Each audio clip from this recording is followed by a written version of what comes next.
Sí, se Bueno, pues ve. muchísimas gracias. Me da mucho gusto compartir con ustedes este ratito.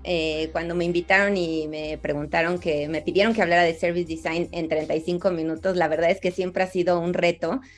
Yo les puedo contar que la asignatura de diseño de servicios en la UNAM lleva 10 años y cada semestre es nueva prácticamente. Es muy distinta porque el mundo del diseño de servicios va cambiando rápidamente. Entonces, bueno, trataremos el día de hoy de dar una especie de overview del Service Design 101 y compartirles una visión general del diseño de servicios y una visión particular del diseño de servicios.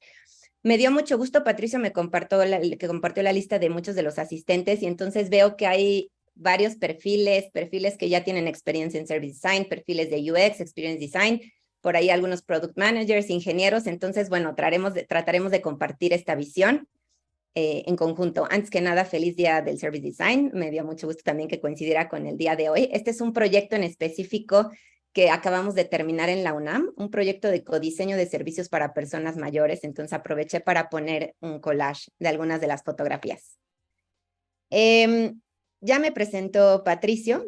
Entonces, más bien me salto directamente a esto de cómo fue que llegué al diseño de servicios y me gusta pensar que esta es mi línea del tiempo. Yo soy diseñadora industrial de carrera y ahí está más o menos cómo empecé cuando terminé la carrera de diseño industrial. Mi visión del diseño era mucho más allá de un producto físico. Yo sabía que tenía que ver con branding, que tenía que ver con management, que por ahí estaba negocio, que estaba marketing. Entonces encontré este posgrado en diseño estratégico e innovación en el Politécnico de Milán y ahí empezó mi journey hacia el mundo de servicios. Entonces en el 2006 estudié diseño estratégico e innovación. Por ahí en el mundo se empezaba, aunque mucho antes sabemos ya que existía el design thinking y el diseño centrado en el usuario, pues para mí era empezar a descubrir que existía este mundo del codiseño, de diseño centrado en el usuario. En Italia se hablaba mucho de innovación social y posteriormente mi experiencia profesional entré directamente en el UI, en el Graphic User Interface, y yo diría que eran un poco los inicios del UX. Entonces trabajaba yo en Italia en una software house donde estuve casi 7 años y pues hacíamos mockups, prototipos, apps, websites, un poquito todo ligado a experiencia de usuario. Estuve de adjunta en el Politécnico de Milán en un máster de Product Service System Design, entonces ahí fue cuando conocí mucho más del diseño de servicios.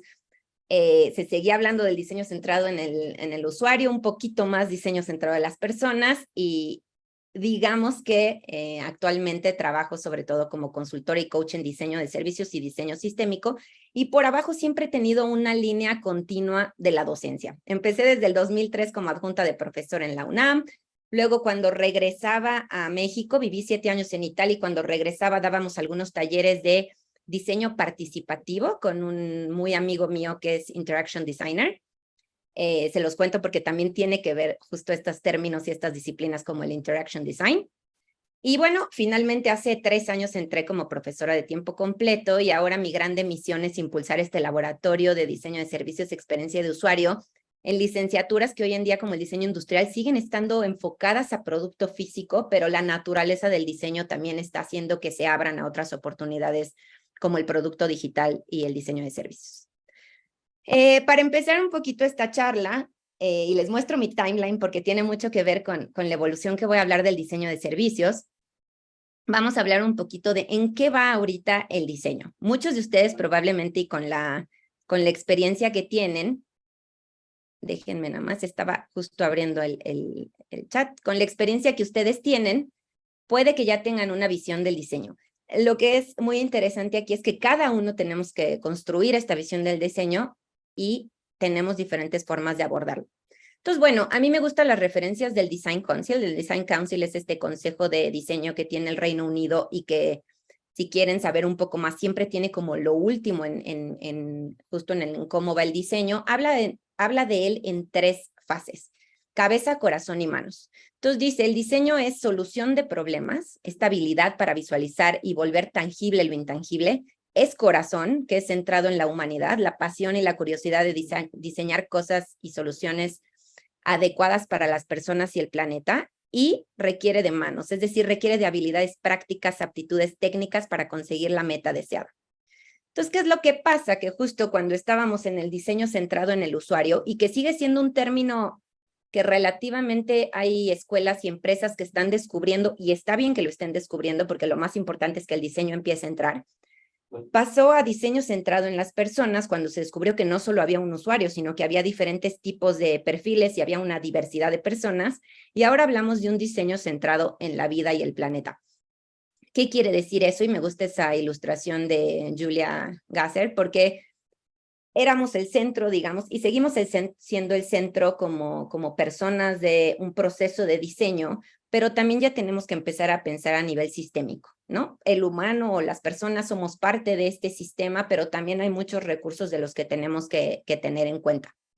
Y los 4 principios de este diseño centrado en el planeta o en la vida, precisamente, tiene que ver con vivimos en un ecosistema donde las personas formamos parte de este planeta y el planeta tiene otros recursos.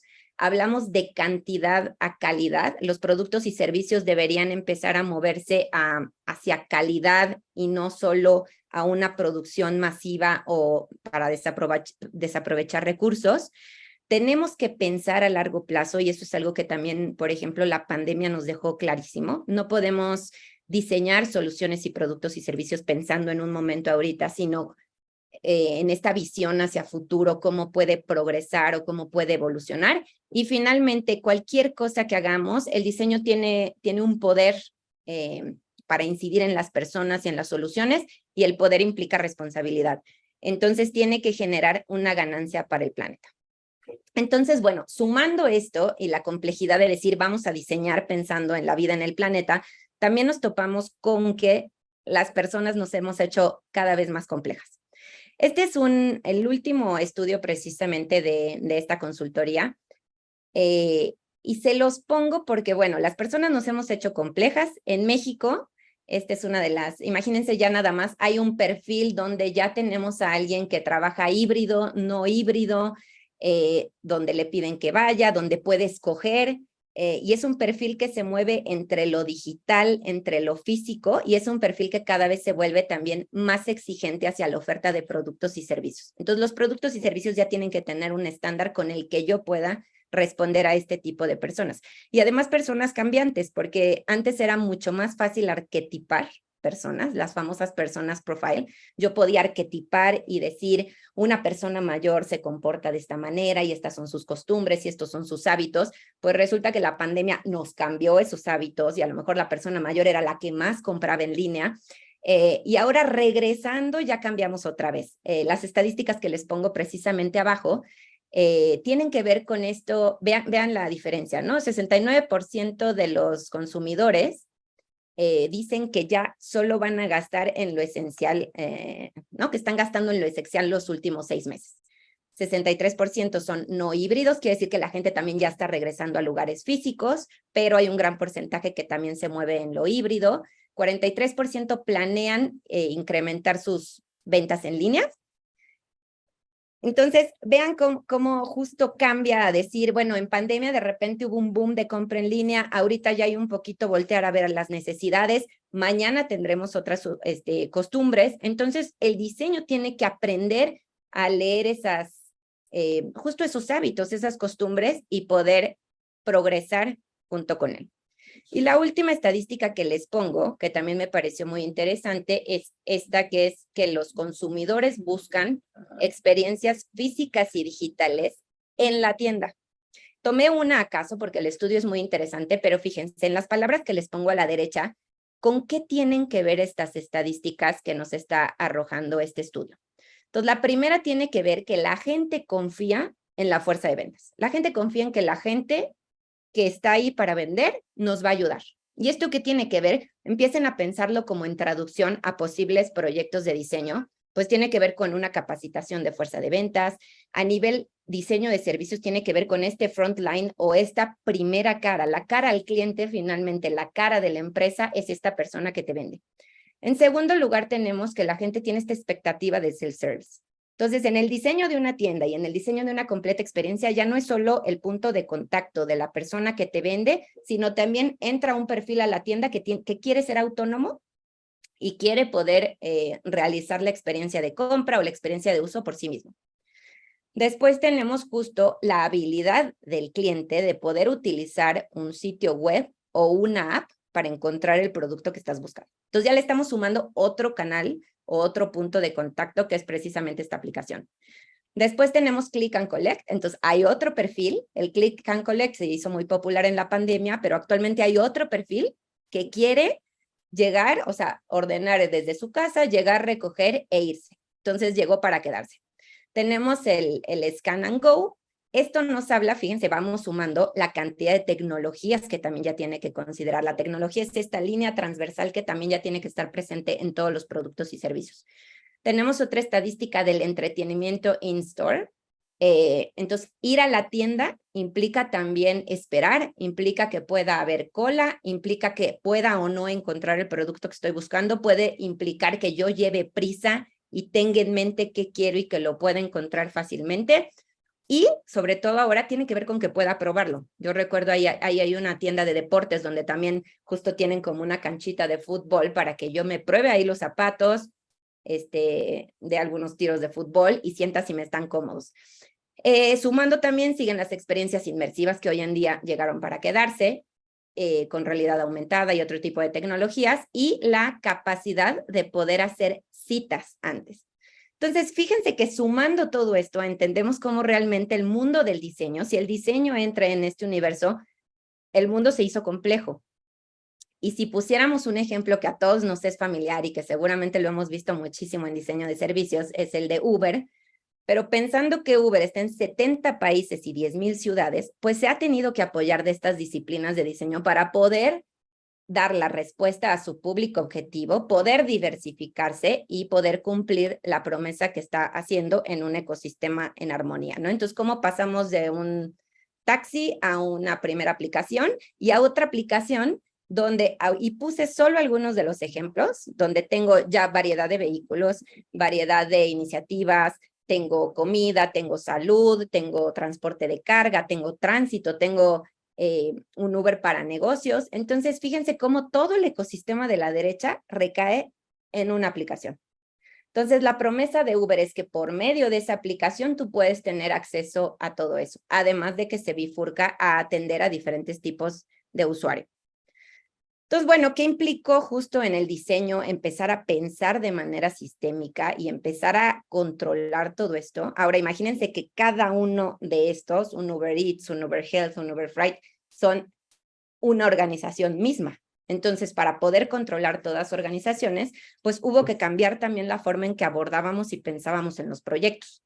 Entonces, cambiar de pensar en un auto a pensar en movilidad, de una lavadora a lavar ropa, de aparatos de cocina a preparación de alimentos.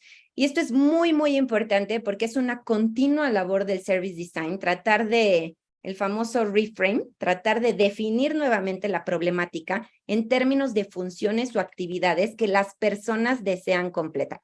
Todavía es muy común llegar a una empresa y que pidan algo en específico, y un poquito nuestra labor es ir hacia atrás a entender realmente cuáles son las metas o actividades que se desean realizar para poder redefinir esta problemática. Entonces, bueno, con todo este contexto que les he contado del diseño centrado en la vida, de las problemáticas que existen, de una economía global, de un mundo en constante y velocísimo crecimiento hacia nuevas tecnologías y ahora con también todas las tecnologías de inteligencia artificial, pues, ¿cuál es el rol del diseño de servicios y de estas especialidades que abordan la complejidad? Les voy a compartir esta definición. Pues diría que el diseño de servicios es un enfoque holístico centrado en las personas que busca mejorar la calidad de interacción de los componentes de un servicio. Y estos componentes son las personas, la infraestructura, las tecnologías, los procesos, la comunicación, y esto con el objetivo de volverlos útiles, eficientes y atractivos para los consumidores. Y además, optimizando las operaciones de la organización, considerando las metas de negocio, el impacto social, económico y ambiental.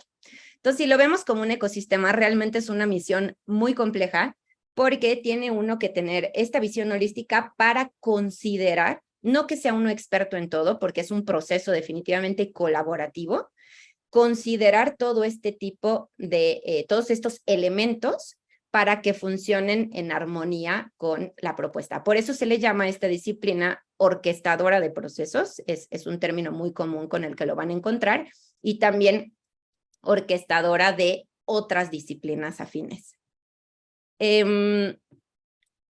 Por ahí, las preguntitas ahorita las vamos a contestar al final. Me parece, pueden irlas dejando, feliz que las vayan dejando también en el chat para que podamos al final platicar un poquito de eso. Entonces, bueno, surgen algunas disciplinas afines, si se fijan, como UX, CX, User Experience, Client Experience, Business Design. No existe una abreviación tal para Strategic Design o System Design, entonces lo encontrarán ahí porque casualmente System Design, Strategic Design, Service Design, todas son SD. Entonces, bueno, puse ahí algunas. Y aquí es cuando surge podríamos tener todo un debate de estas disciplinas afines, porque dependen muchísimo de la empresa, del perfil creado en la empresa, de la cultura de la empresa, del perfil de uno mismo.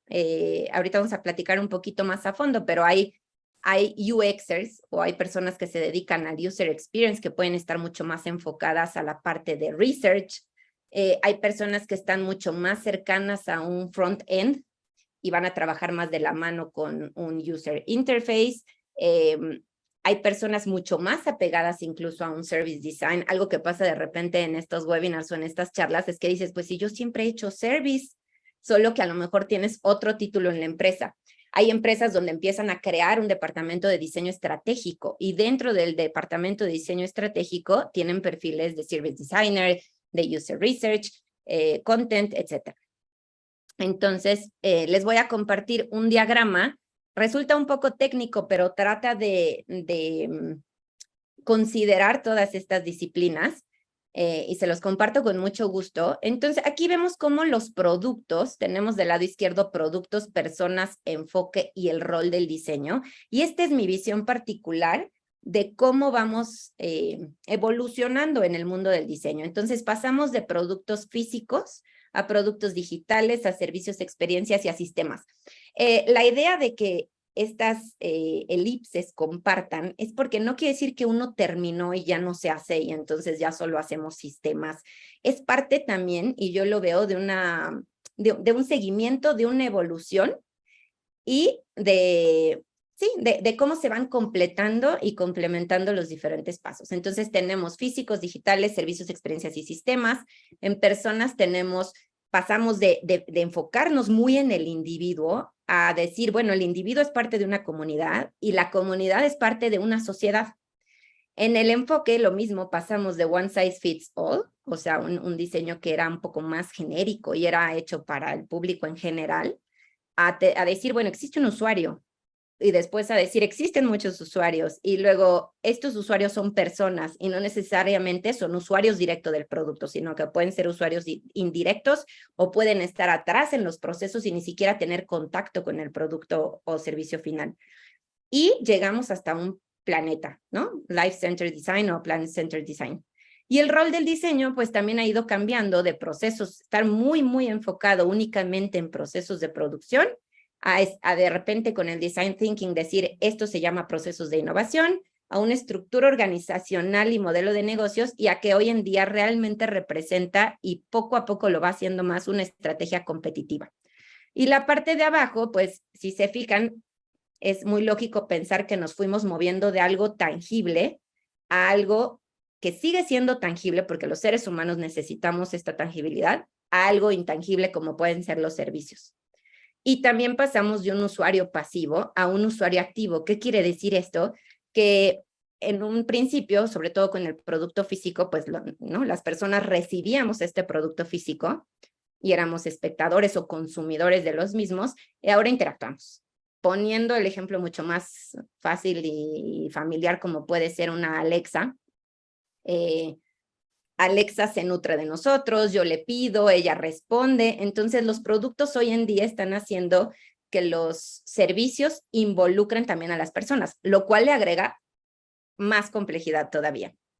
Y la parte de arriba representa un aproximado de las especialidades. Repito, no hay forma de establecer límites y el porqué de la línea punteada es eso, pero podemos pensar que una de las grandes disciplinas que empezó a despertar eso fue el Interaction Design, que sigue y ya ahorita también, dependiendo la industria, por ejemplo, las industrias que son software o completamente digitales, probablemente no tienen esta figura tal cual como Service Designer y se sigue llamando Interaction Design a un UX, que mantiene este rol, a un Graphic User Interface, User Experience, Client Experience, por ahí anda el Service Design, surge el Business Design, en esta necesidad de conectar el service todavía más con el mundo de los negocios. Resultó que el Service Design era una muy buena disciplina para tener esta visión holística de la experiencia del cliente y tener una visión holística de cómo la empresa internamente respondía a esta promesa hacia el cliente, pero no daba tiempo para que en realidad el service pasara hacia negocios a ver el plan de implementación ya a nivel corto, mediano, largo plazo, aunque lo tuviera contemplado. Entonces, esta figura del Business Design surge en la mayoría de los casos para acercarnos todavía más al mundo de negocios. Y el System Design es una disciplina que precisamente ha tratado todavía más desde una afuera de tener una visión holística de lo que está pasando.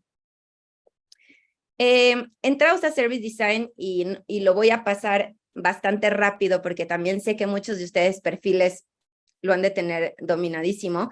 Pero bueno, el Service Design es una especialidad centrada en las personas y ahora también considerando el planeta, que se mueve independientemente de que usen el doble diamante, hagan un triple diamante, ahora como Service Design Network también ya modificó el diamante a diferentes fases y podamos seguirlo modificando dependiendo del proyecto.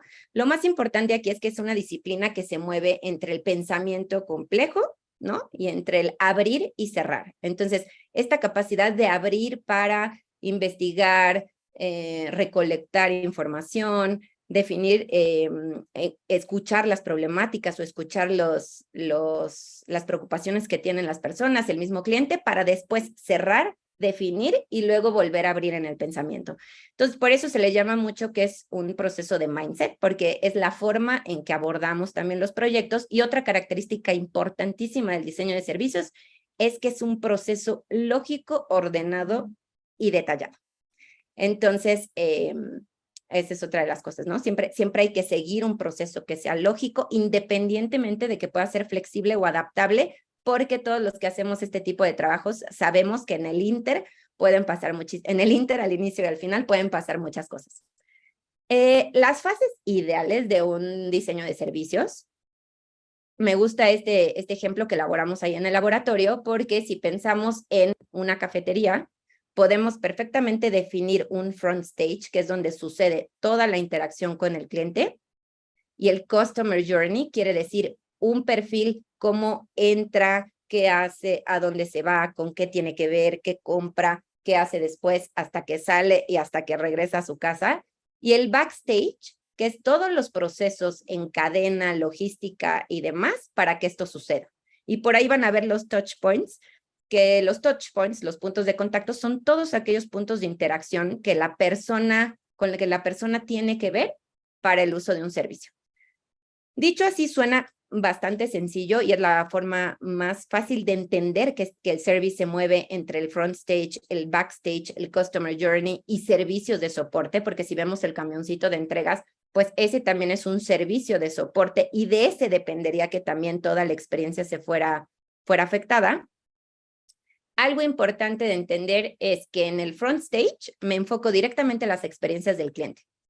Y esto quiere decir que yo tengo que ver que el cliente y los clientes, diría, porque hay que considerar todas las diversidades de los perfiles que podemos tener, pues esté satisfecho, obtenga respuesta, que mi servicio tenga esta parte de usabilidad, o sea, que pueda ser fácil de usar, que pueda obtener un feedback y que mis puntos de contacto estén orquestados de la forma correcta para conseguir la meta.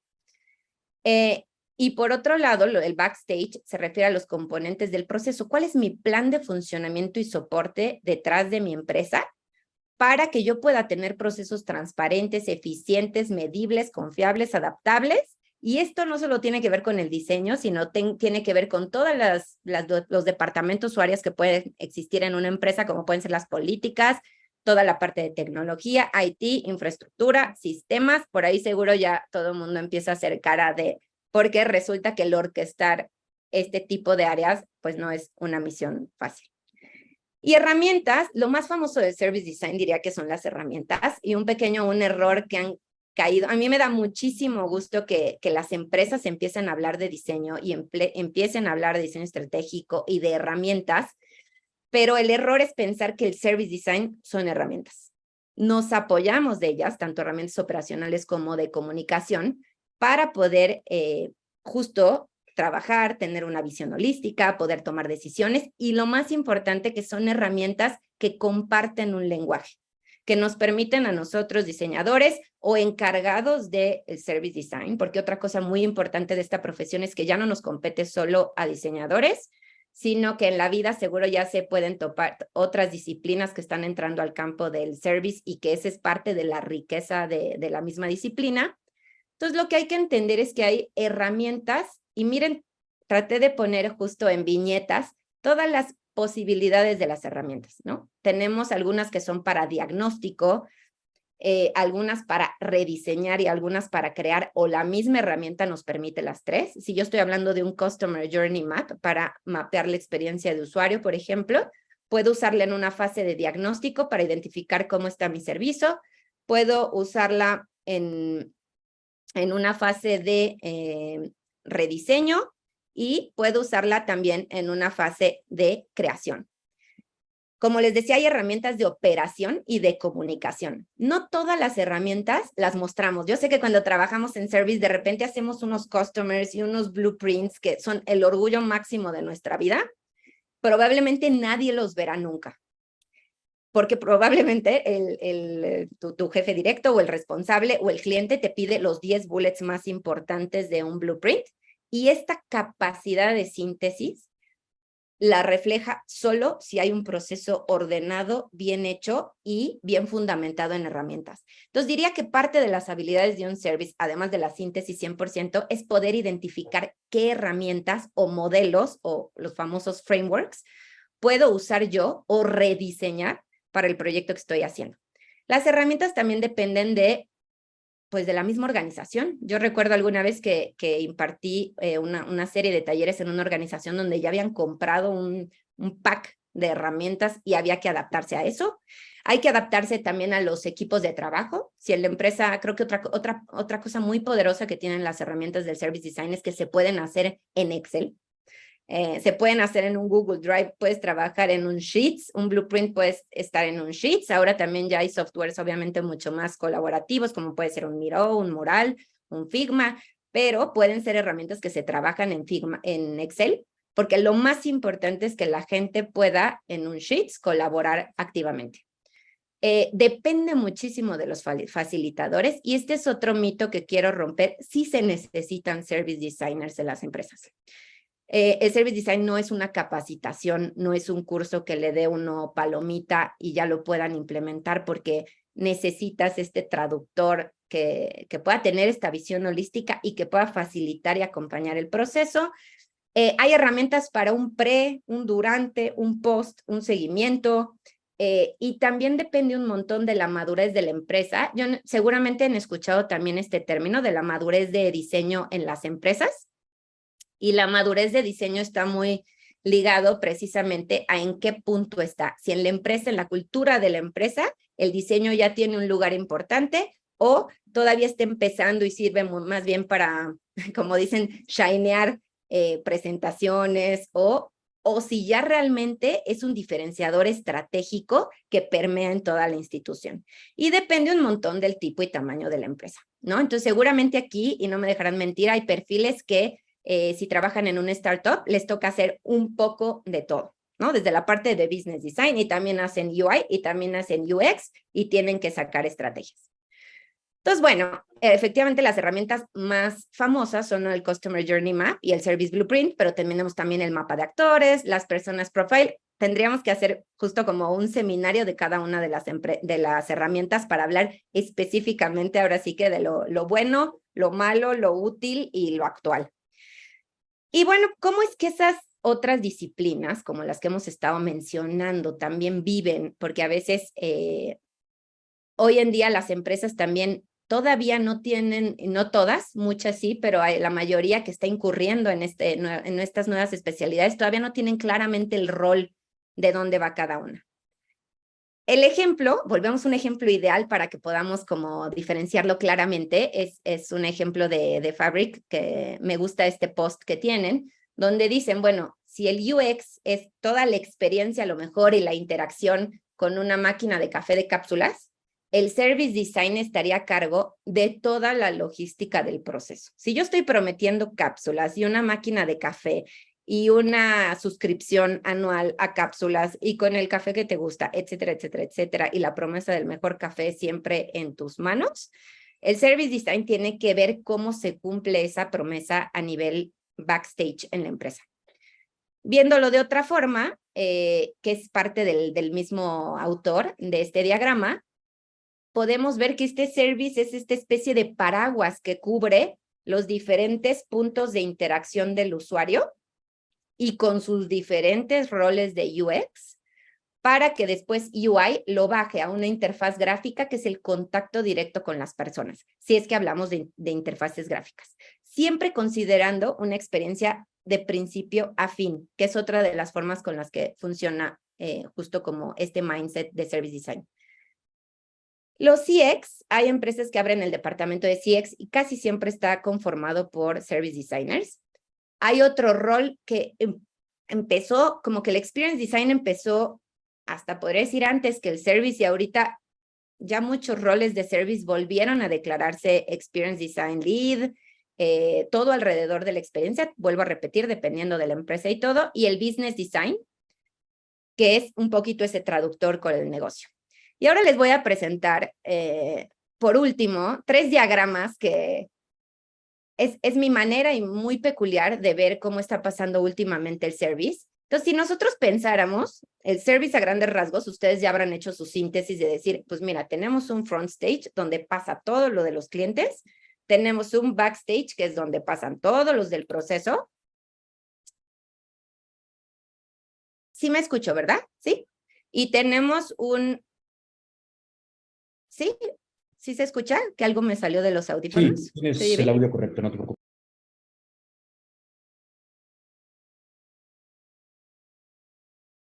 Sí, perfecto. Y tenemos un off-stage, que el off-stage no sale mucho en las partes de Service Blueprint, pero el off-stage son todas estas actividades, todos estos, por ahí le mandan, es que me indica que se desconectaron los audífonos, permítanme un momento.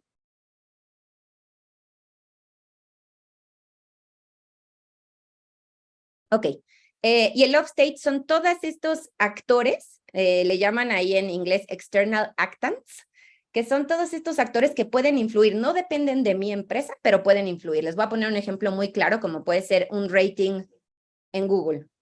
Entonces, es muy difícil que yo, lo que sí puedo hacer es reaccionar, lo que sí puedo hacer es responder a ese rating, pero es muy difícil que yo pueda gestionarlo. Viéndolo también en un ejemplo muy mexicano, ¿no? A lo mejor yo escojo un lugar, abro una cafetería y al lado se me pone un puesto gigante, un tianguis.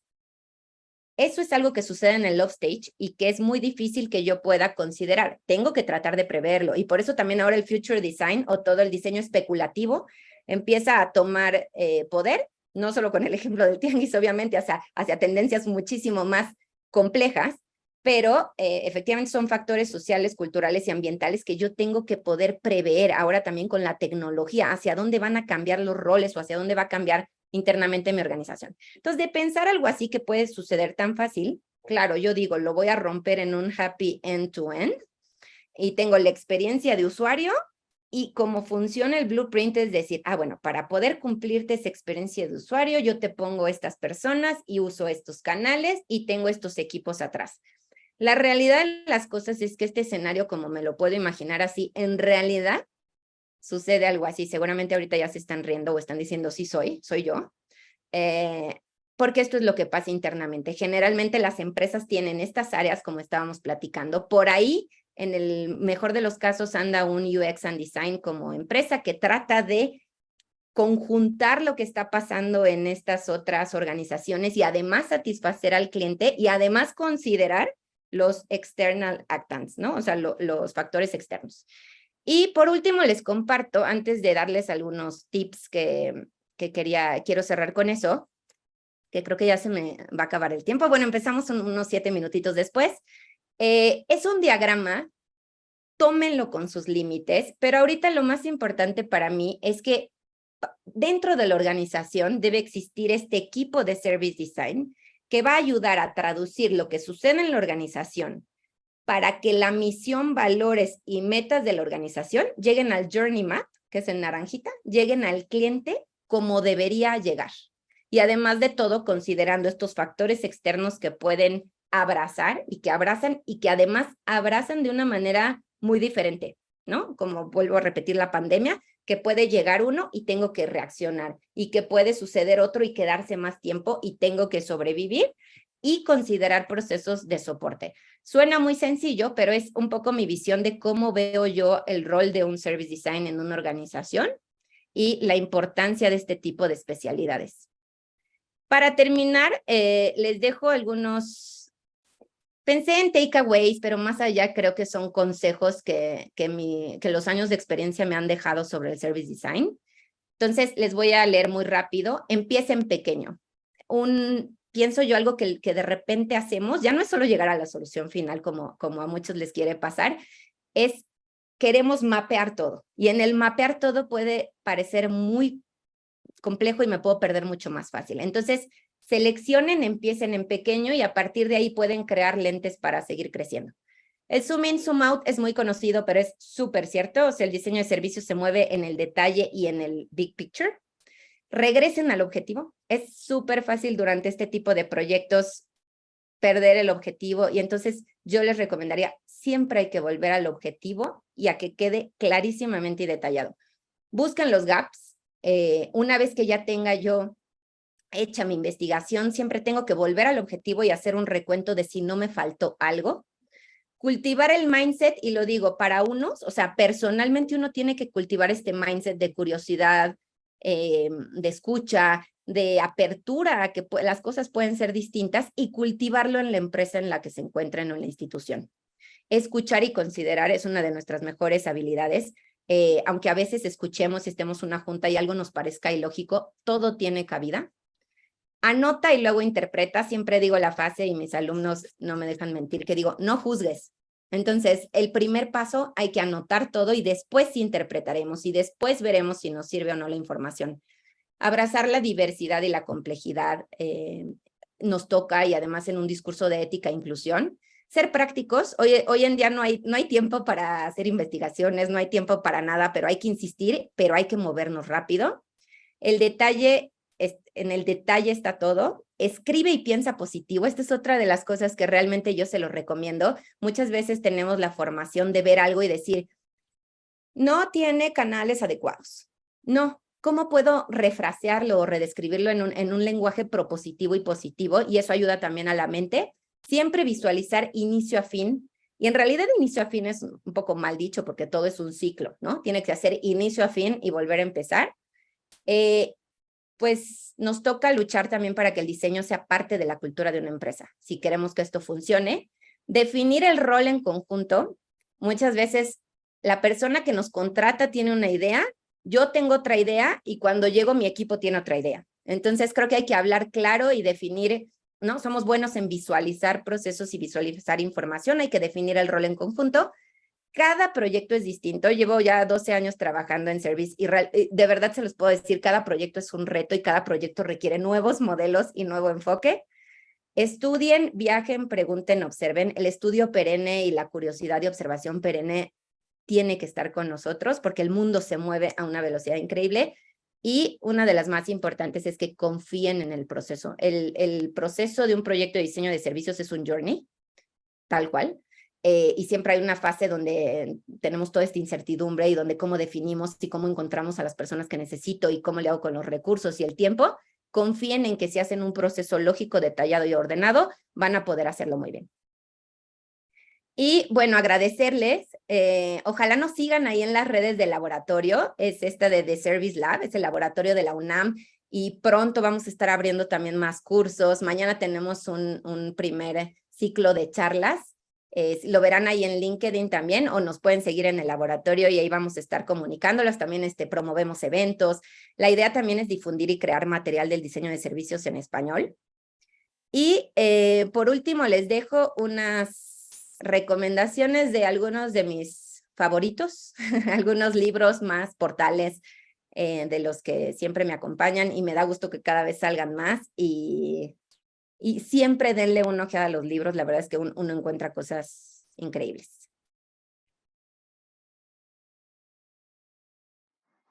Muchas gracias, Ana Paula.